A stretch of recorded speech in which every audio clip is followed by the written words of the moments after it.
Welcome to the next episode of Brandland. I am your host, Garrett Justice with Lucid Press, and I'm joined today by Heather Hurst, who's the Director of Marketing, Brand Marketing at Basic Research. Heather, how are you doing today? I'm great. How are you, Garrett? Good to see you. Great to see you too. It's so great to have you on the show today. I'm really excited to dive into our topic today. I know just for everyone out there listening, Heather has an extensive background in content marketing. So I'm excited to dive into our topic around content marketing today. But before we do that, Heather, would you mind introducing yourself and telling us a little bit more about your background and your career so far, and also what Basic Research does? Yeah, absolutely. So I've been at this marketing game for about 20 years. I've gone between agency work to B2C to B2B, and now I'm back in the world of B2B. I've just been with Basic Research for a couple of months. It's actually a boomerang. I was with the company about 13 years ago, so beginning of my career. And now I've come back to this really amazing company. It's all focused on wellness products that are all backed with a lot of science. And so you won't know the brand Basic Research very well, but some of our bigger brands are available in like Ulta and CVS and Costco and Target. We have brands like CeraVital and GF9 and Relicor, like are some of the bigger ones people will have seen. That's so awesome. Well, I'm really excited to talk to you today. And only a few months in role now here too. So you're at that stage where you're just drinking from the fire hose, right?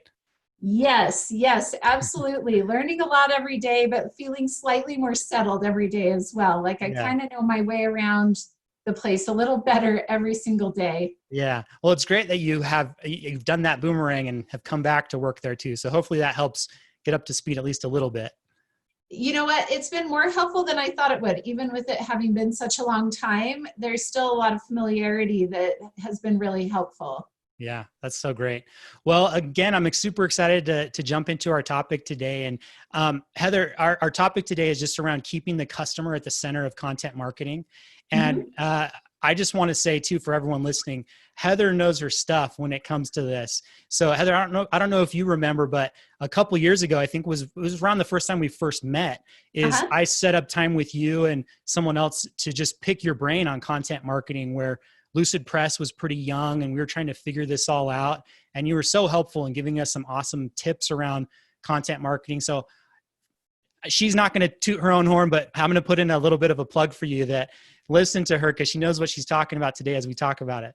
Oh, thank you. I really appreciate that. And that's one of my favorite things to do is brainstorm with other people and kind of think about how you can bring content to be useful for any brand. Yeah, that's great.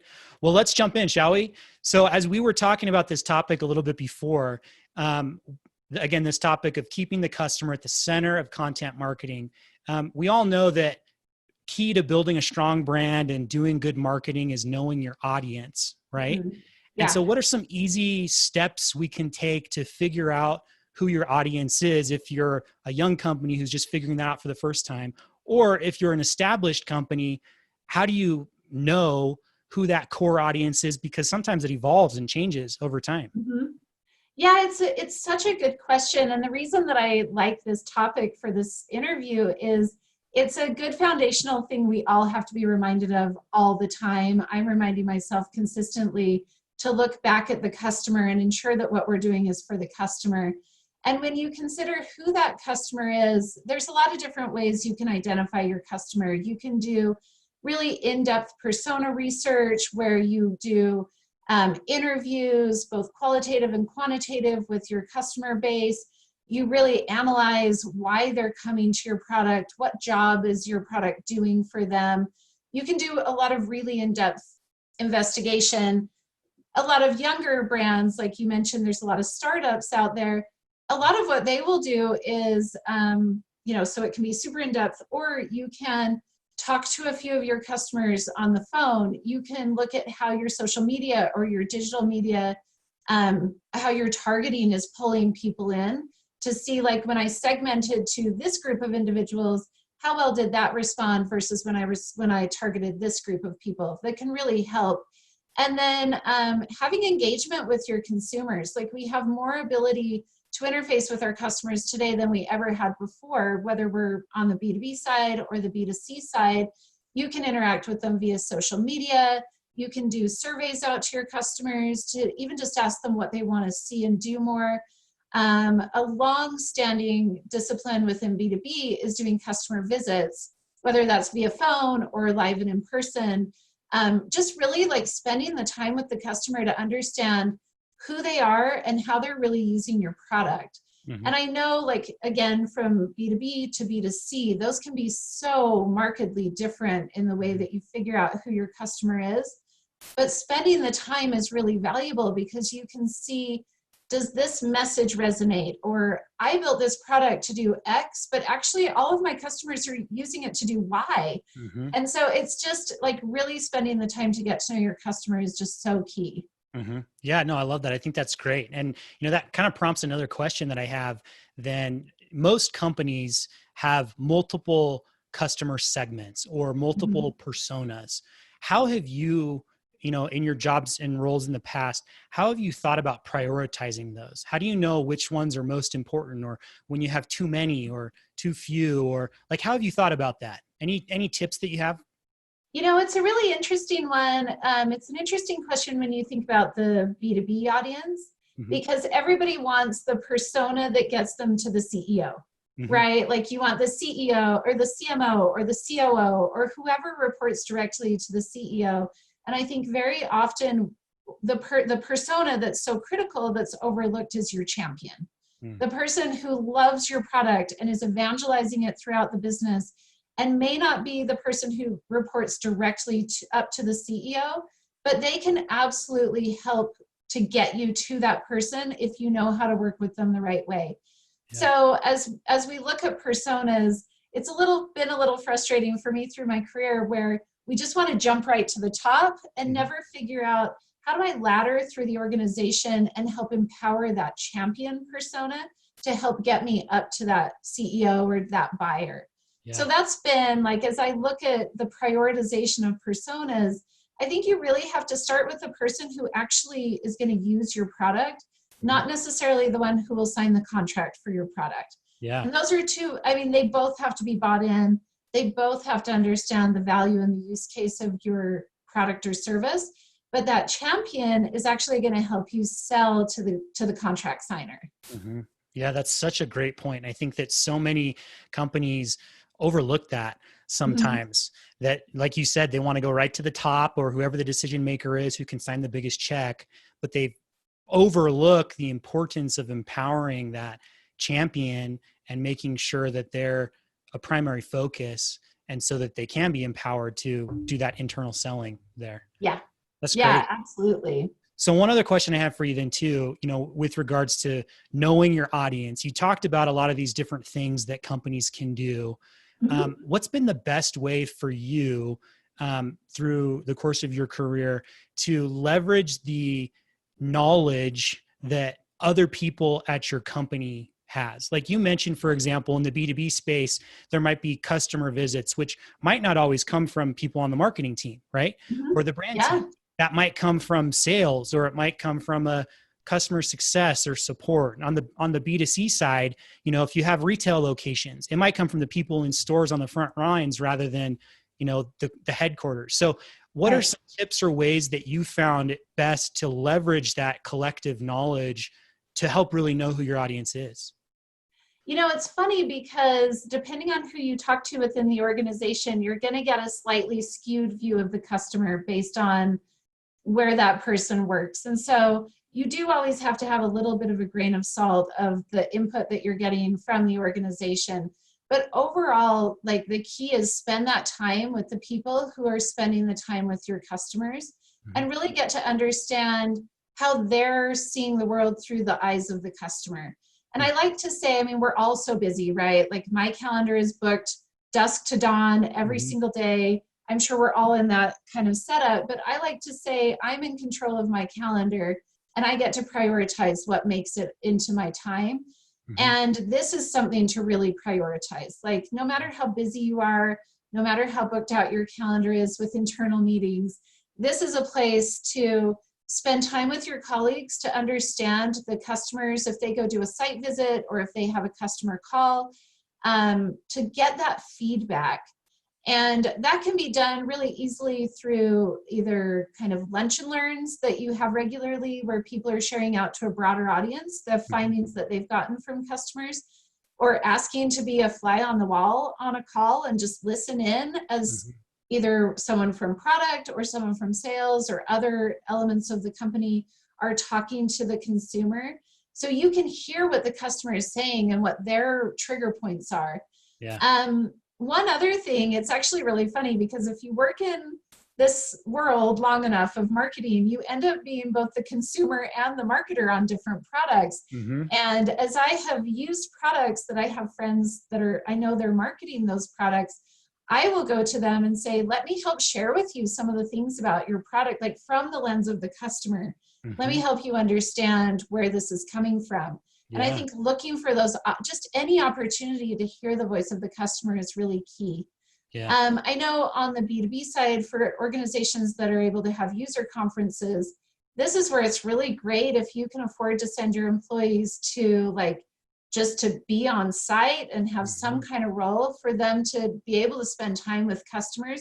Just asking them what's interesting and what's performing really well is really key.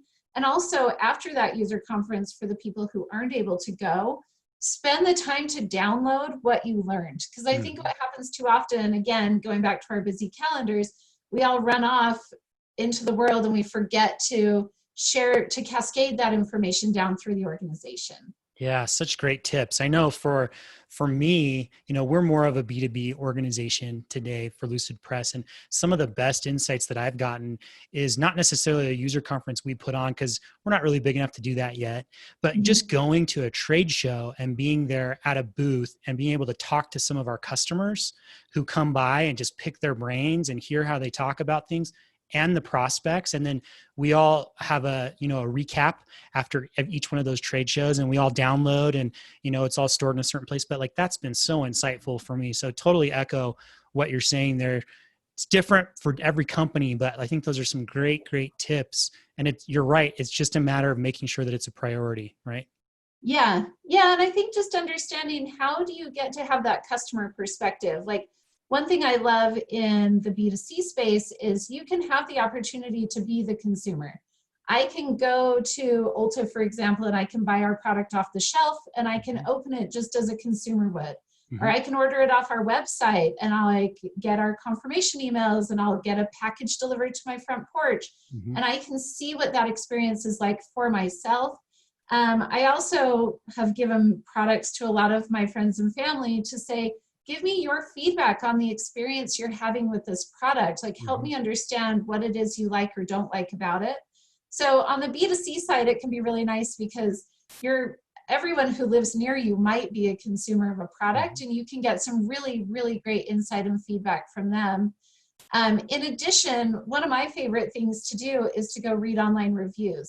And that's resonant from B2B to B2C, is you can really understand what the consumer wants or what they expected from a product or service just simply by reading the reviews, both positive and negative.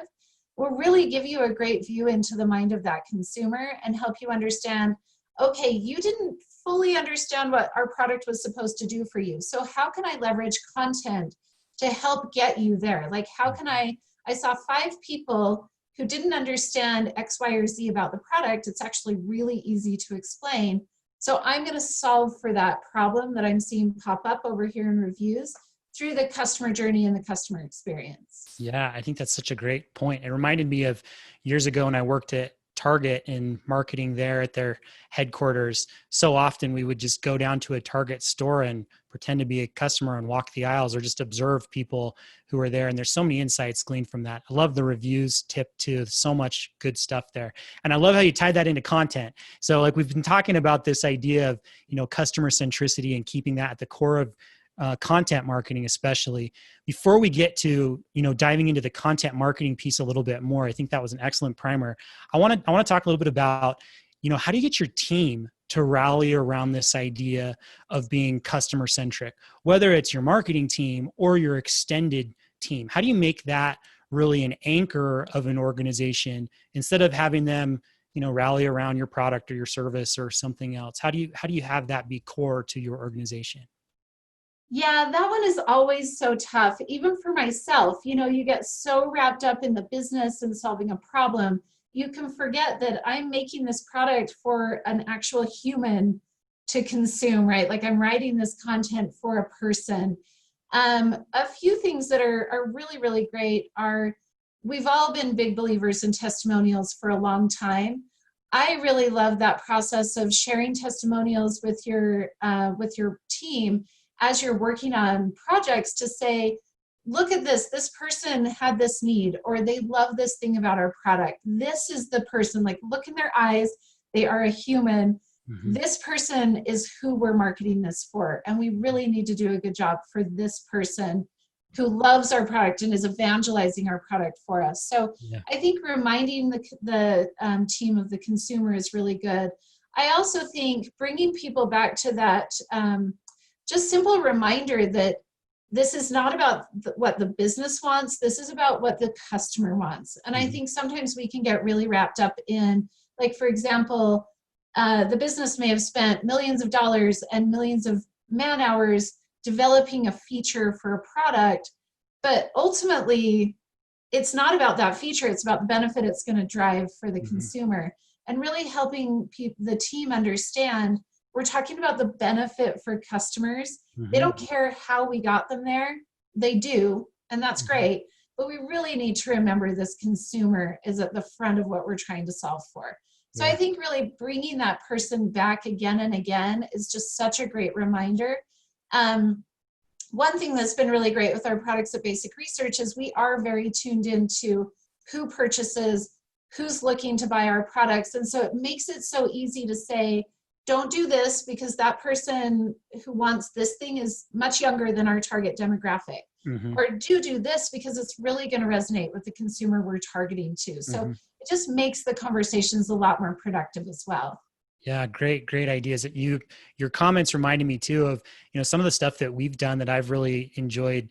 Over the last year, we've experimented with doing what we call customer advisory boards, where we'll actually fly out a handful of our customers. Usually it's like 5 or 6, and we will have them there at our headquarters for 2 days and have the team be able to interact with them and ask them questions and just learn from them, and also maybe do some trainings on a product and everything. But that's just been so insightful for everyone, getting everyone to put the face and name to, oh, these are real people who are, using our product. It excites people and gets them excited to keep going too and want to learn more about customers, right? So that's great. Oh, I'm so happy you brought up CABs, because that is just a wealth of knowledge and information. And one way that I've seen CABs perform really, really well is not just because what will often happen is the CAB becomes this isolated little group, right? Like no one else in the business even knows that those customers were here other than these select few people who were in the room with them. What I've seen really perform well is having CABs that kind of are timed with another event. So like an annual beginning of the year company kickoff, where those CAB members come and speak to the whole company and share their story and share their experiences. So huge to make sure that you're not just keeping the CAB isolated to, the big conference room in the building, but you're really helping them get their story out to the wider employee base. Yeah, totally. We've done, every one of the CABs we've done is we've had everyone on our team go to like a Q&A session where we have all of the members of all of our customers who were there be able to give a little bit of an overview of who they are and their company and how they're using the product. And then it's kind of like live Q&A where we can just ask them questions and anyone can ask their questions across there. It's been so impactful. So love that. Oh, I love that. Awesome That's idea. awesome. So let's get to this content piece then. So you hinted at it a little bit earlier. So, once you've figured out who that audience is, you've rallied your team around being customer centric. How does that then translate to marketing content and making sure that your marketing content is really serving your audience? When you're evaluating that, like what types of things do you look for to know how effective your marketing content is at meeting the needs of your audience? Yeah, and it kind of varies a little between B2B and B2C as well. So with B2C, it's really easy to hear the voice of the consumer and understand what their challenges are, right? Like if they don't quite understand exactly what your product does, or kind of the role it's supposed to play in their lives, you can really help build content to answer all those questions. It's that classic like FAQ kind of content that Mm-hmm. meets the needs of all of the questions that they're asking. And look at it through the lens of how many views did that video get? How many downloads did that ebook get? How much engagement did that blog post get? When I posted this content on social media, how many people engaged in it versus engaged with a different piece of content that may have been wildly different or somewhat similar? So I think number one is building content that's going to meet those already known needs of your customer. And number two, looking at how well the engagement metrics are and how well engagement translates into sales as well. I think when you look at this more through the B2B lens, it becomes a lot harder to know the performance of your content because from marketing, you may not interact directly with those customers. You may not actually get that direct feedback loop.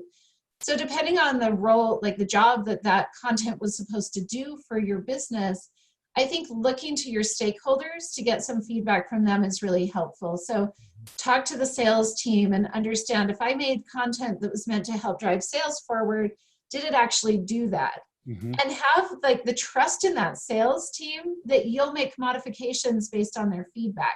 Because I've also seen marketers who will say, well, sales said that they didn't really like this, but I don't think they really know what it was meant to do. So we're just going to keep doing it, right?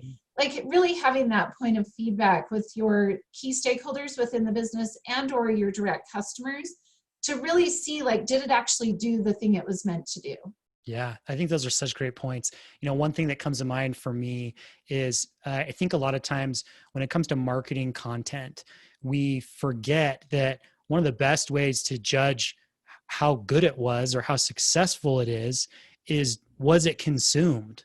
Did it meet the Right. needs of who is consuming it? And so whether it's a blog post and you're looking at how many people scrolled to the bottom and read the whole thing, or time on page, or, did they download the ebook and not even read it? Or, whatever it is, are people going to look at your FAQ section on your site? Or, it can be different depending on the type of content it is and the type of company you are.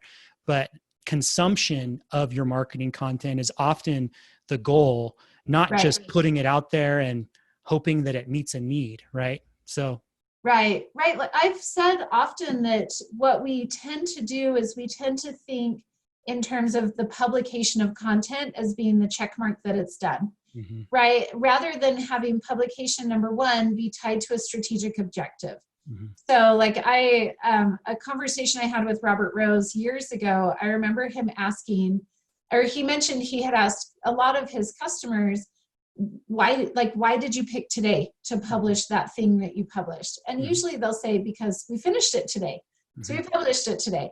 So a big problem is not tying that publication to some strategic objective and then not giving yourself the bandwidth and the time to really measure and test and improve. And I think that's where often, again, we think, I'm going to write an ebook. I'm going to publish that ebook on XYZ date. Done. I move on to the next one, rather than coming back and saying, with a little bit of tweaks, I could get, based on what I'm seeing in keyword ranking, or to your point, the scrolling on content or whatever other engagement metrics you can look at, I see a drop-off point, or I see a point of opportunity for us to make improvements on this content. And I think we so often forget to do that post-mortem review and give time to improve and keep it moving forward. Yeah. We're focused on more and more instead of less, but better, right? Exactly. Yeah. Well, this has been awesome. I have loved these tips, Heather. It's been great. I know that there's a lot of really good stuff in here that people can take away. As we kind of wrap this up, what would be your recommendation that people go and do today? Like what type of action would you recommend marketers out there take away and apply from the discussion that we've had today? I think depending on what industry you're in and your ability to do this, and this is resonant, like this is ages old advice, either talk to a customer or be a customer today. Yeah. Either go find a customer who you could watch a testimonial video, or you could read an online review, or if there's one who you could call or email, like have some interaction with a customer. Or if you sell a product through consumer channels, be a customer today. Mm-hmm. Order your own product or go look at it on shelf at a store. Like really have that experience that the consumer is having, and look at the world more through the consumer's eyes. Love it. Awesome advice. This has been so great, Heather. Thank you so much. As we wrap up today, if we have listeners that want to stay connected with you or follow up with other questions in the future, what's the best way for them to do that? Yeah, reach out to me on LinkedIn. I'm easy to find, or on Twitter. My handle is just HE Hurst. Awesome. Well, Heather, thank you again for joining today. This has been wonderful. Hope you have a great rest of the day. Thank you. This has been amazing. I really appreciate the opportunity. Okay. Talk soon. Thanks.